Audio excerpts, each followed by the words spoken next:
That time check was brought to you by ACS Manufacturing Corporation, ISO certified world-class quality. ACS. That time check was brought to you by ACS Manufacturing Corporation, ISO certified world-class quality. ACS. Santon Plus Herbal Capsule. Ako po si Angelica. May bukol po ako sa tuhod, kaya hirap po talaga ako maglakad. Nag-take ako ng Santon Plus araw-araw at isang buwan lang. Palit ang bukol ko. Epektibo talaga ang Santon Plus Herbal Capsule. Santon Plus. Mabibili sa mga butika. Good para lumipas siya. Hello, Bright Bar Blue. Isang labanan yan. Bright Bar Blue. Pride Bar Blue with powerful stain-away enzymes. Malupit magtanggal ng dumit mancha pero di masakit sa kamay. Good para lumipas siya. Hello, Bright Bar Blue. Isang labanan yan. As tested ang cotton and polycotton. Sa mancha, malupit. Sa kamay mo, mabait. Pride Bar Blue. Manufactured by ACS Manufacturing Corporation. ISO certified world-class quality. ACS. Santon Plus Gold. Nga pala si Tony. Problema ko ang paglaki ng aking prostate. Nang malaman ko ang kaepektibo ng Santon Plus Gold, sinubukan ko ito at sa loob lamang ng 2 buwan, lumiit na ang prostate ko at nakakalakad na ako. Santon Plus Gold. Mas pinalakas, pinagaling, pinahusay. Santon Plus Gold. Mabibili sa mga butika. Boom, papaya, white rose papaya, yeah, yeah, yeah. Boom, puti ka in 7 days, oh yeah, yeah, yeah, yeah, yeah, yeah.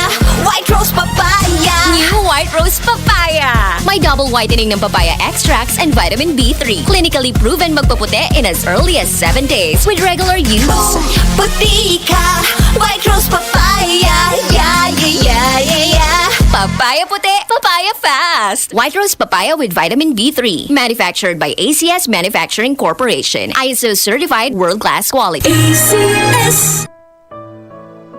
Pagbasa sa Aklat ng Kawikaan, Kabanata 11, Talata 1 hanggang 31. Kasuklam-suklam kay Yahweh ang timbangang may daya, ngunit kasiyahan naman ang timbangang tama. Kahihiyan ang laging dulot ng kapalaluan, ngunit pagpapakumbabay, nagbubunga ng karunungan. Ang tuntunin ng matuwid ay katapatan, ngunit ang masamay wawasakin ng kanyang kataksilan. Walang halaga ang yaman sa araw ng kamatayan, ngunit ang katwiran ay naglalayo sa kapahamakan. Mas panatag ang landas ng tapat ang pamumuhay, ngunit nabubuwal ang masasama sa sariling kabuktutan. Ang katwiran ng mga matuwid ang nagliligtas sa kanya, ngunit ang masama ay bilanggo ng kanyang masamang nasa. Ang pag-asa ng masama ay kasama niyang pumapanaw. Ang umasa sa kayamanan ay mawawalang kabuluhan. Ang matuwid ay inilalayo sa bagabag, ngunit ang masama ay doon bumabagsak. Ang labi ng walang Diyos sa iba ay mapanira, ngunit ang dunong ng matuwid ay nagliligtas ng kapwa. Kapag ang matuwid ay pinagpapala, ang bayan ay nagagalak,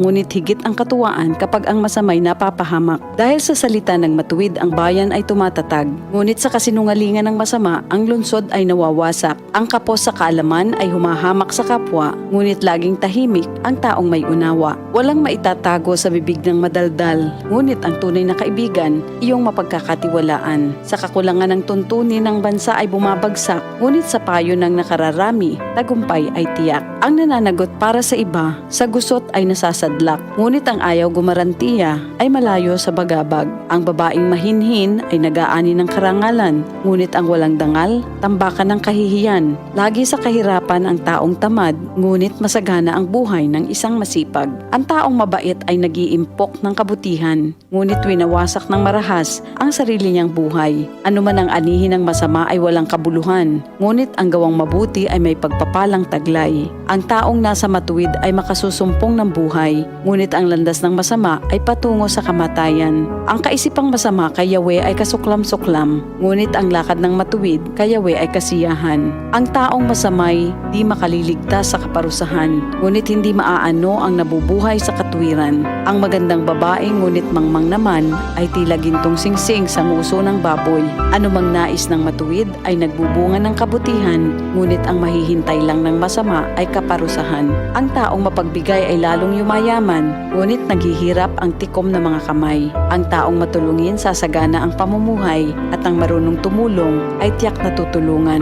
Sinusumpa pa ng lahat ang nagkakait ng butil, ngunit pinupuri ang nagbibigay ng pagkain. Kung mabuti ang hangarin, ikaw ay igagalang. Kapag humanap ng gulo, iyon ay masusumpungan. Malalantang tila dahon ang nagtitiwala sa kanyang yaman, ngunit ang matuwid ay giginhawa tulad ng sariwang halaman. Ang nagpupunla ng gulo sa sariling sambahayan, mag-aani ng problema, gugulo ang pamumuhay. Ang taong mangmang at walang nalalaman ay alipin ng matalino habang siya'y nabubuhay. Buhay ang dulot ng matuwid na pamumuhay at kamatayan naman ang hatid ng karahasan. Ang matuwid ay ginagantimpalaan dito sa lupa, ngunit paparusahan naman ang mga makasalanan at masasama. Ito ang salita ng Diyos. Ito ang DCXL News. 558 kHz. 6 na dekadang maaasahan sa balita at serbisyo publiko. Ang himpilan ng RMN Network sa Mega Manila. Live sa radyo at online.